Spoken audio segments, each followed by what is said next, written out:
యుద్ధానికి ముందే సైనికులు ఓటమిని అంగీకరిస్తే పరిస్థితి ఏంటి? నామినేషన్ కు ముందే తాము ఓడిపోతామని సొంత పార్టీ కేడర్ చెబితే ఎలా ఉంటుంది? ప్రస్తుతం ఆ నియోజకవర్గంలో ఇలాంటి పరిస్థితే ఉందట. అభ్యర్థిని మార్చకపోతే ఓటమి తప్పదని హెచ్చరిస్తున్నా, మరో సెంటిమెంట్ భయపెడుతున్నా అధిష్టానం మాత్రం అటువైపు చూడడం లేదట. అవసరమైతే ప్రత్యర్థికి సహకరిస్తామంటూ సొంత పార్టీ నాయకులు చెబుతున్నా ఎందుకు పట్టించుకోవడం లేదు? నియోజకవర్గంలో పార్టీ పరిస్థితి అలా ఎందుకు తయారైంది?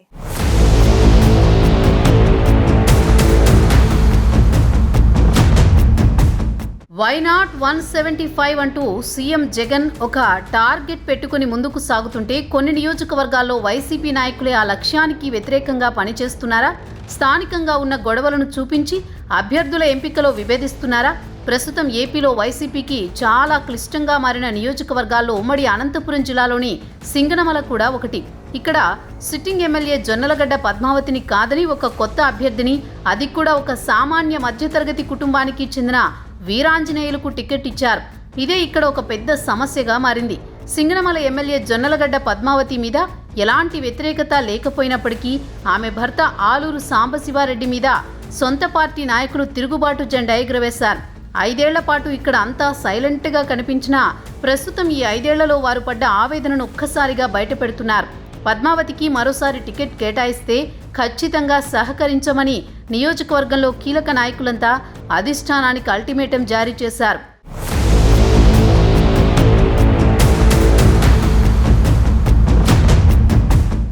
ఎస్సీ రిజర్వ్డ్గా ఉన్న ఈ నియోజకవర్గంలో మాదిగల ఓట్లు చాలా కీలకం. జొన్నలగడ్డ పద్మావతి మాల సామాజిక వర్గానికి చెందిన మహిళ. ఓవైపు పార్టీలో నాయకుల వ్యతిరేకత, ఇంకోవైపు క్యాస్ట్ ఈక్వేషన్స్ పరిశీలించిన తర్వాత ఆమెకు టికెట్ ఇవ్వడం లేదని చెప్పారు.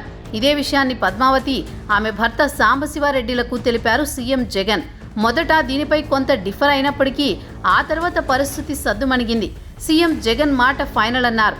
కానీ సీఎం జగన్ మాత్రం సాంబశివారెడ్డి చెప్పిన వ్యక్తికే టికెట్ ఇస్తానని, మీరే గెలిపించుకుని రావాలని సూచించారు. దీంతో సాంబశివారెడ్డి తనకు అనుకూలంగా ఉన్న మధ్యతరగతి కుటుంబానికి చెందిన వీరాంజనేయులకు టికెట్ తెచ్చుకోగలిగారు.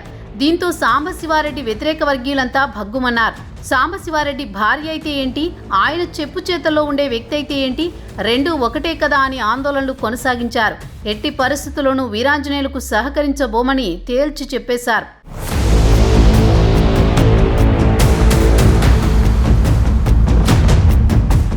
మొదట్లో అసమ్మతి వర్గాన్ని శాంతింపజేసేందుకు కొందరు నేతలు ప్రయత్నించారు. వారు కాస్త సైలెంట్గా కనిపించినా మళ్లీ విషయం మొదటికొచ్చింది. ఎప్పుడైతే సీఎం జగన్ 175 నియోజకవర్గాలకు అభ్యర్థులను ప్రకటించారో అప్పటి నుంచి మళ్లీ ఈ అసమ్మతి రాగం శృతి పెరిగింది.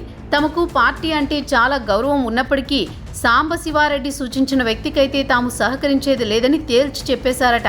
నాయకులంతా సమావేశమై బహిరంగ సభ కూడా నిర్వహించారు. అవసరమైతే ప్రత్యర్థిగా ఉన్న బండారు శ్రావణికైనా సహకరిస్తాం, కానీ వీరాంజనేయులకు ఎట్టి పరిస్థితుల్లోనూ సహకరించేది లేదని కుండబద్దలు కొట్టేశారట. అధిష్టానం మొండిగా వీరాంజనేయులకే టికెట్ కొనసాగిస్తే ఖచ్చితంగా 50,000 మెజారిటీతో బండారు శ్రావణి గెలుస్తుందని కామెంట్స్ చేస్తున్నారట. సింగనమల నియోజకవర్గంలో మొత్తం 6 మండలాల్లో ఇదే సీన్ కనిపిస్తోందట. తాడిపత్రి, అనంతపురానికి చెందిన కొందరు కీలక నాయకులు కూడా సాంబశివారెడ్డిని తీవ్రంగా వ్యతిరేకిస్తున్నారు.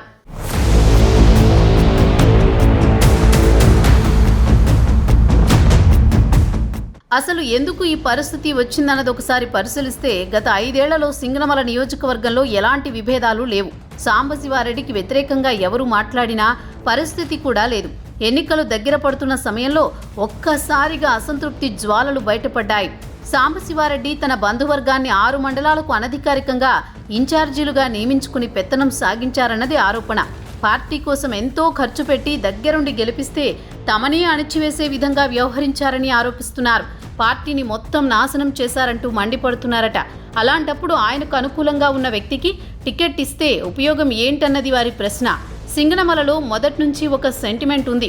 ఇక్కడ ఏ పార్టీ అభ్యర్థి గెలుస్తారో ఆ పార్టీ రాష్ట్రంలో అధికారంలోకి వస్తుంది. గత 4 దశాబ్దాలుగా ఇదే జరుగుతోంది. ఇలాంటి పరిస్థితుల్లో అధిష్టానం ఆలోచించి నిర్ణయం తీసుకోవాలన్నది అసమ్మతి నేతల వాదన. ఎన్నికల టైం దగ్గర పడుతున్నా నియోజకవర్గంలో అసంతృప్తులపై అధిష్టానం జోక్యం చేసుకున్న పరిస్థితి కనిపించడం లేదు.